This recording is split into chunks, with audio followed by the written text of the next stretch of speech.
How do you find the will to fight back against a world that wants to keep you sedated, average, and stuck in place? Join us for the tools and strategies you need to create a life of abundance, discipline, and high achievement. This is the Tactical Empire with Jeff Smith.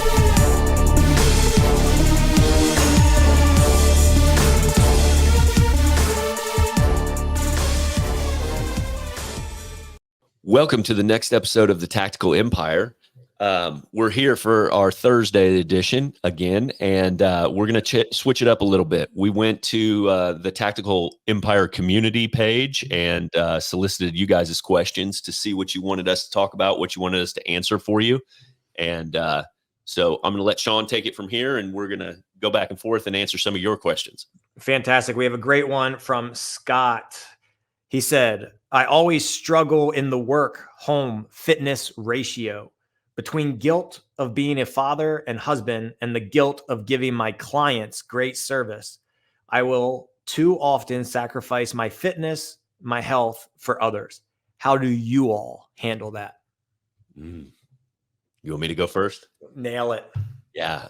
I mean, this is something that everyone struggles with. There's no question about it. And it's prioritization of your priorities, if you will, and time management. And then we work on healthy habits all the time, right? Like what is building and adding to your overall life experience and health, but also like, what are you doing that's taking away from those things?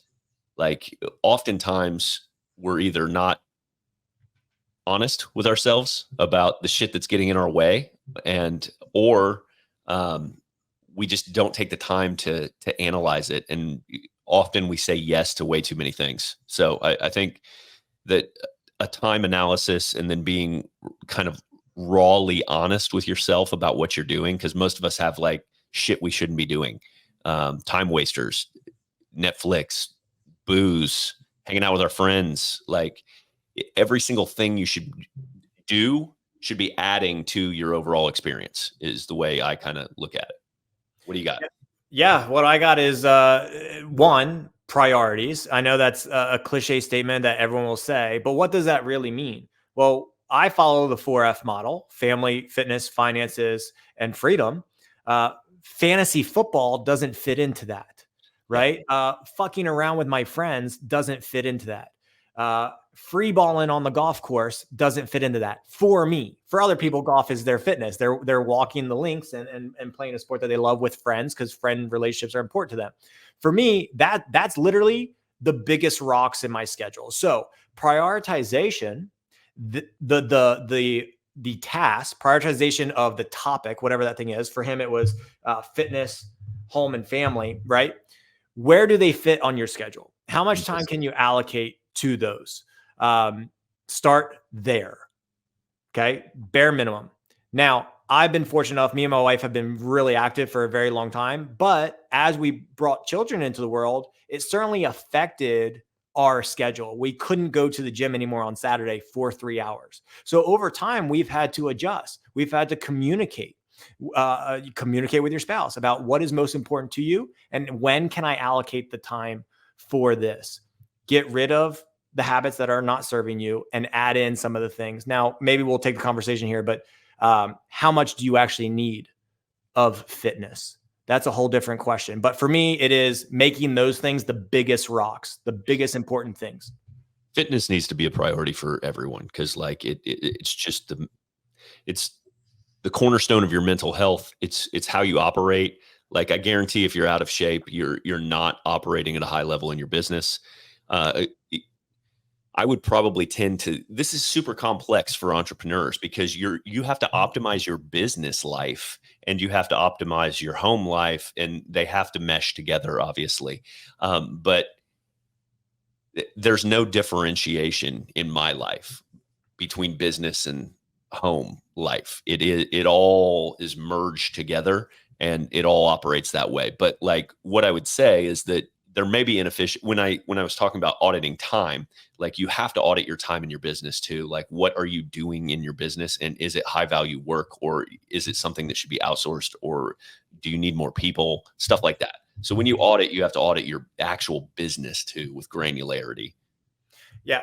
Tough topic to put on a podcast because this is an individual asking. And if we were coaching him, we would want to know the details of his situation. So we pardon some blanket statements that I may make throughout this. But besides the priority and then putting it on the calendar, when we say be efficient or optimize, yes, delegate out low value tasks in your business and your personal life. Right? If grocery shopping takes an hour every Saturday and you haven't been using apps that you can order groceries and deliver, might cost you a little bit more, but you're buying back that time to do what? Doing the fitness, doing the family. Now, go back to James Clear at Atomic Habits. Habit stack. Stack your priorities. If it's just you and a spouse and no kids involved, why are you not fitnessing together? Go follow Jeff on Instagram. Him and his wife ruck together. And then they ruck with their kids together, walking to the grocery store, walking to dinner. Okay. That is habit stacking the priorities of your life. That is family and fitness together.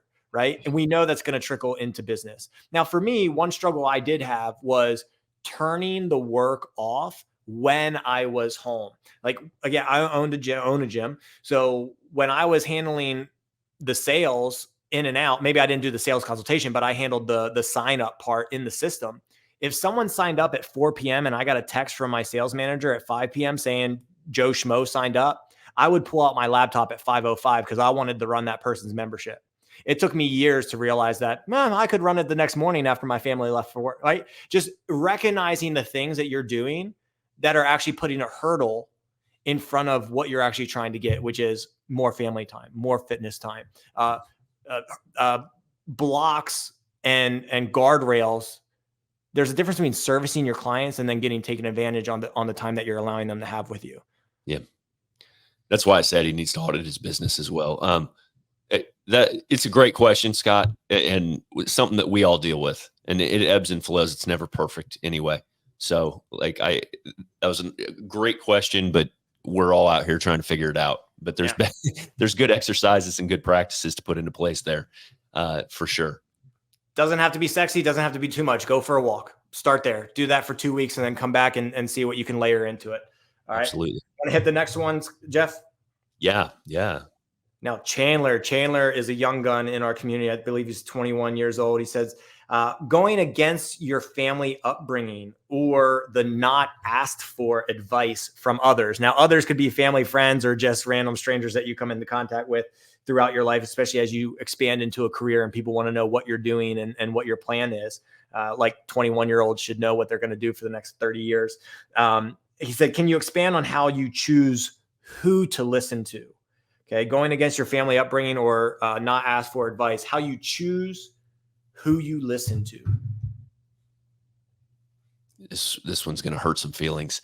I really only listen to anyone that has things that I want or the life that I want. Besides that, like, everybody's on their own path. Like, I'm not being rude, but like, I don't go to my mom for financial advice. I love her. She's got her own plan. She's done whatever she's done in her life. She was a teacher for 37 years. Like, that's her path. And she followed it to a T and dominated her little space. And like, but what I'm doing is conceptually, she cannot fathom what I'm doing. So we don't have discussions about like finances, investing, all that stuff, because it's kind of hot button issues, like, because it's too risky for her. And since she's my mom, she probably, I would assume, we've never had this conversation, but it probably makes her fucking nervous that I take so many risks because she still cares about me because I'm her fucking son. And so, like, I don't stress her out with my stuff. And so we just don't have that conversation. And your friends are the same way, guys. Like, I came out of the corporate world. Like I said, I had drinking buddies that would go to the bar at fucking 3-4 o'clock every single day on Tuesday, Wednesday, Thursday. And like, they lived that life. And what I realized over time is that, like, you look up and you're like, hey, they're 20 years older than me. Am I going to be doing this shit the same? Am I going to be doing this in 20 years? And the answer is yes. That's exactly what you'll be doing in 20 years. If that's who you run around with. You have to look around at your circles and who you're taking advice from, and understand that, like, those are truly like, that is going to be your path. I mean, there's a ton of cliche sayings out there, right? You show me 5 and you'll be the 6th. Like, that's the same thing. But it's true. It's true because you get pushed by people. And that's why I think masterminds and groups and shit like that are so important, because we don't have the ability to stretch our thinking until we're introduced to new ways of thinking. And so, like, you have to educate yourself. Yeah, I mean, books are a great way to do it. They're a cheap way to do it. Like, you don't have to spend $100,000 a year on masterminds. Like, you can go get a book for $9 on Amazon and change your way of thinking and educate yourself in a different way. So, like, the other thing I would say to Chandler is, like, you're going to have to get a little thick skin to this, because who's with you now is not going to be who's with you in 10 years. The path that you're on is going to leave a lot of people behind. And it doesn't mean that it changes who they are as people. They still can reserve a special place in your heart or whatever. It just means you're on a different path. Love it. Love it. I like to think that this gets easier as you get older. But yeah, if it gets easier if you're proactively looking. If you're someone that's just skirting through life and you're not proactively trying to improve in the main areas of life, you will just blink and 20 years will go by and you're going to be no better off than the people who are giving you the unsolicited advice. There's a difference between having coffee with an old friend and getting updated on what they're doing and why, versus actually listening to them and implementing what they say. So now at 35, kudos to Chandler for being around people at 21 and actually asking this question. I wouldn't have even thought to ask this question at 21, but being 35 now, I don't take any advice unless I've paid to be in the room to hear it. So paying for mentorship, paying for coaches, paying for books are a form of mentorship. Okay. Buy the book, read it. As you get older, you're going to get better at deciphering which parts of books actually are relevant to you in this part of your life. So paying to be in the room is super important. I think that's a huge one. And then for me, part number 2 to that, he said, how you choose who to listen to. For me, a big one, and all this circles back to skin in the game, but to bring it down to one question is transparency. The person that is saying something to me needs to show me, needs to prove what they're saying is relevant in their life. And it is how they've gotten where they are. Remember what Jeff said. I listen to people who are where I want to be and have what I want. If someone's had a terrible marriage and a big divorce and that's not what you want, then don't listen to them for marriage advice. You're not going to take sex advice from a virgin,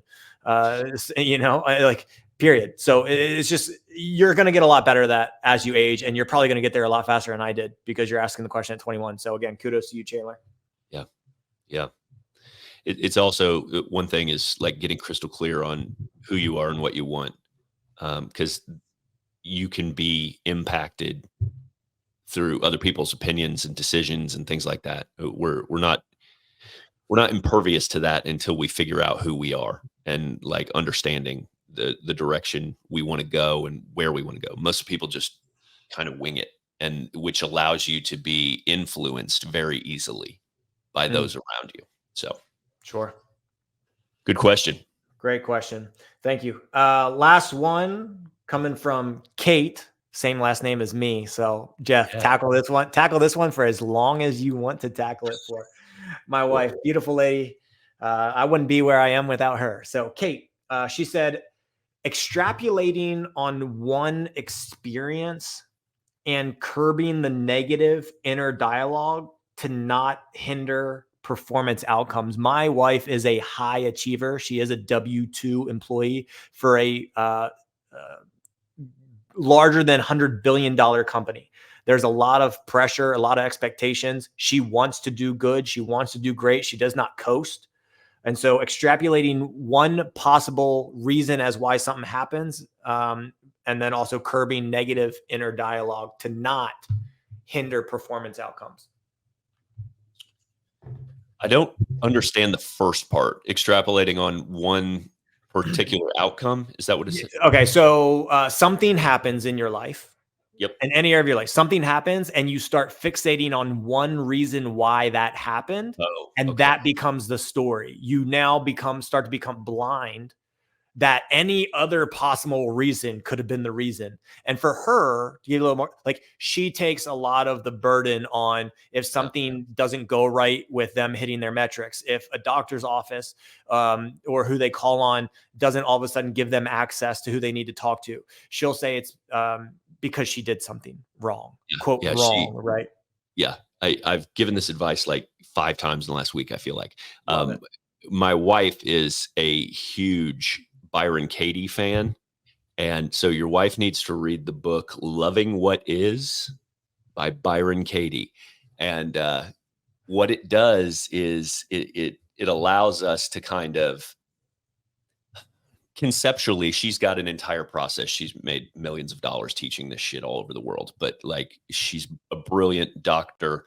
And it kind of, the concept kind of is the ambiguity of an actual outcome. And like, is it good or is it bad? And it allows you to detach your emotions from the outcome. And like, because truly it's not anything that happens to you, you can apply this tool to, because everybody's got emotions attached to each and everything that happens, right? Like, so is it good or is it bad? And then we manifest these huge stories. And so like that book allows you to walk backwards out of any of your stories and understand that like, it's neither good nor bad. It just is. And so like, along the terms of like stoicism and some other practices like that, she goes so deep on teaching these things. And it's an amazing tool to have in business, in relationships, in investments, because it really just changes your interactions with people too. And it allows you to strip down all your stories. Like, it's been fantastic for our marriage, because like, whereas I used to walk in the door and I'm like going a mile a minute, like doing shit on my phone and everything else. And she's like, "Hey, have you had a good day?" or something. I'm like, "No." And I say one word and she's like, so then she internalizes that I'm mad about something that has to do with something else that wasn't the fucking issue in the first place. Like, I'm just busy and finishing an email. Like, it has nothing to do with her. Or I just got off the phone with some contractor that wants $50,000 from me by tomorrow. Like, I'm just dealing with what I'm dealing with. And it allows you to kind of have a tremendously more peaceful existence, because we attach stories to every single thing. And we attach stories to every relationship, with our kids, with our spouses, with our bosses, with like coworkers. And when it allows you to really just practice a tremendous amount of empathy, but also kind of give yourself a ton of grace. Mhm. And so most of the time with people that are high pressure individuals like that, like she is, she's probably manifesting a lot of stories that have nothing to do with her. Mm. And so I know that's not great advice, but I mean, it really is, if she can practice and become a practitioner of kind of walking the situation back to where like it is what it is.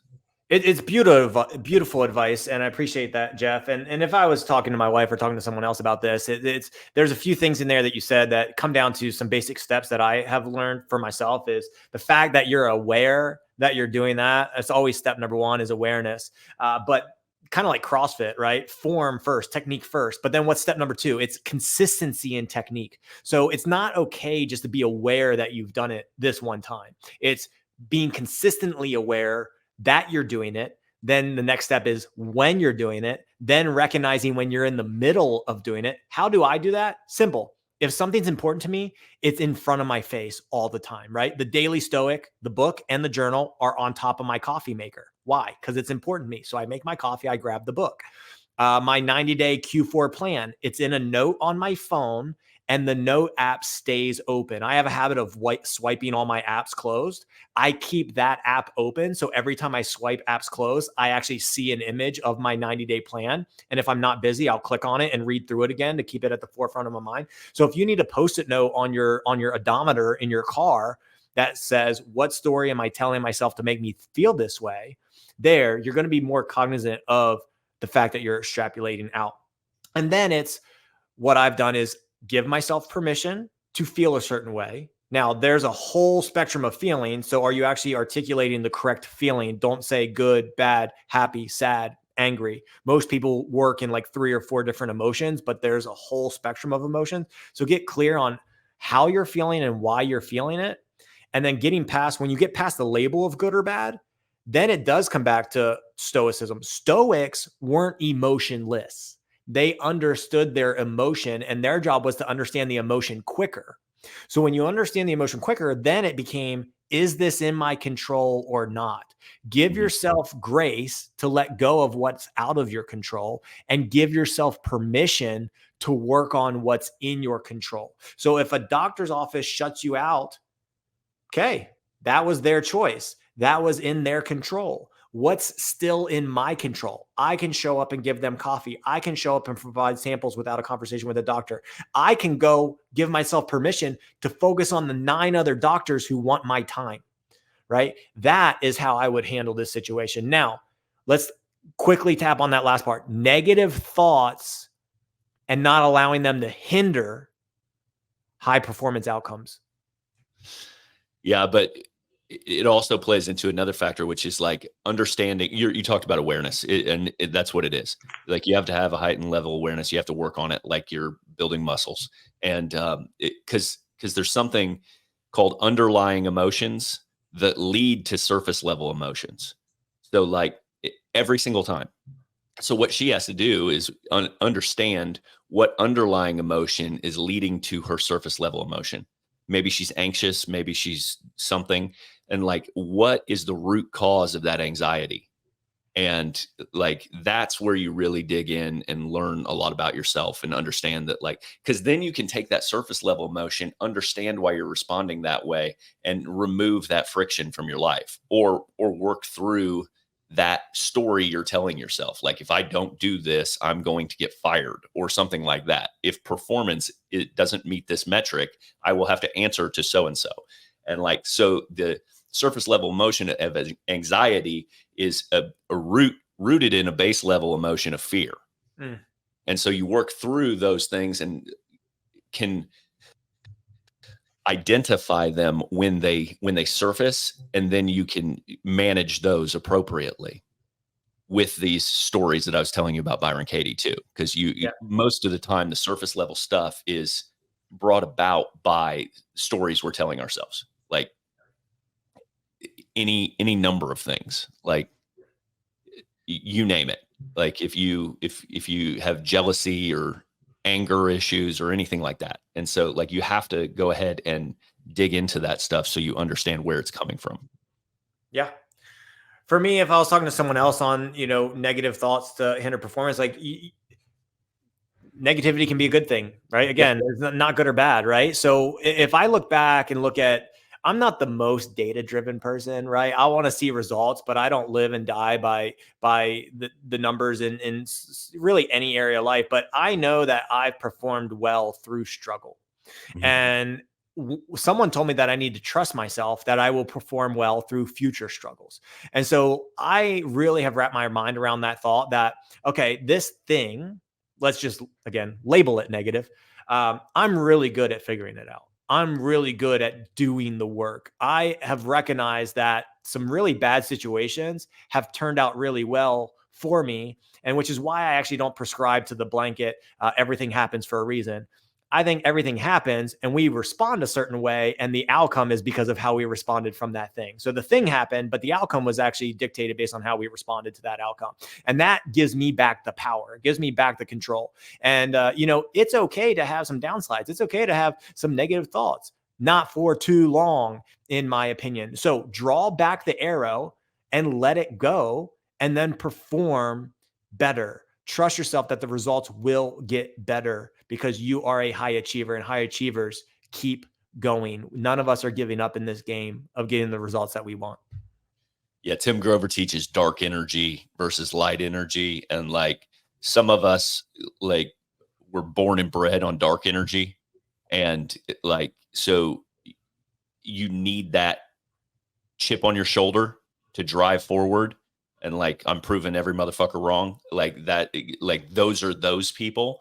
But it wears on you over time. You can't manifest that into perpetuity.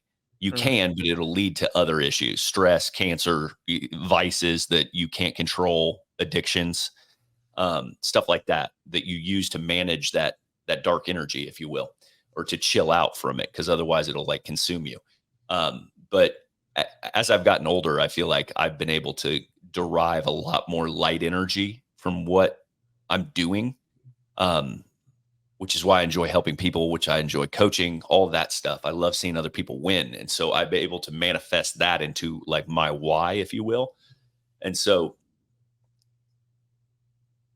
I guess you have to kind of understand where you're getting your energy from and what is your driving factor. Because if it's that underlying emotion of fear, or like because she's attached a level of purpose to a title or a position at work, like you need to unpack that and understand like what that means, because that's not the definition of who she is, quite frankly. And so like there's a lot here. Yeah. Well, I think that's a good starting point. I have that book pulled up. I'm gonna send it to her after there. I have not heard of Byron Katie, so I appreciate that recommendation. Yeah, she's fucking amazing. And like that's where almost every guru got their stuff from that does like all the different coaching groups out there now. Like she's the root of the root. Like her and Dan Kennedy were operating in the 70s in this space. So awesome. Hopefully that was helpful, Kate. I don't know if we hit it. But you certainly hit it. You nailed it. Enjoy the work that is ahead, because it's a never-ending process. But I think those are some tools that will help for sure. Beautiful. Jeff, great responses. Guys, great questions. We are open to any question anyone has. Hit us up on any channel. Jeff, where can we find you? Real Jeff Smith at Instagram is probably the easiest place. You can DM me anytime. If you have questions for the show, DM me or send them to Jeff at thetacticalempire.com. We'll categorize them and put them on future shows. So if you have any questions, we'll answer them on here, and we love teaching and coaching. So let us know. Sean, Appreciate you got anything? That's it. Thank you for your time today, guys. Have a great day. Thank you for listening to the show. Make sure you subscribe, leave a review, and share with a friend. We'll see you on the next episode of the Tactical Empire.